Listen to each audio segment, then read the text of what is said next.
Mga ka-farming, ayan mag-harvest po ng langka. Ayan po, oh, isa, dalawa, tatlo. Hinog na po ang aming langka. Ayan, oh, ang laki. Oh, hinog na Yan po po. yan.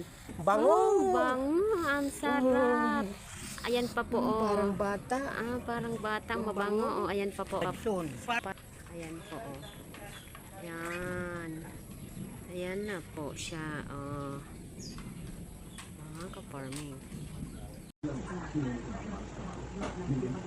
Wow, ito na po yung ripe jackfruit na na-harvest ni Jojo sa mini farm. Hinati-hati na po, ready for distribution. Happy na naman ang family ko dyan sa Philippines dahil may makakain na naman silang fresh at free from harmful chemicals na fruit. Sana nandyan ako para nakasabay ako sa inyo sa pagkain, pero kahit di man ako makakain, natutuwa ako dahil may nakakain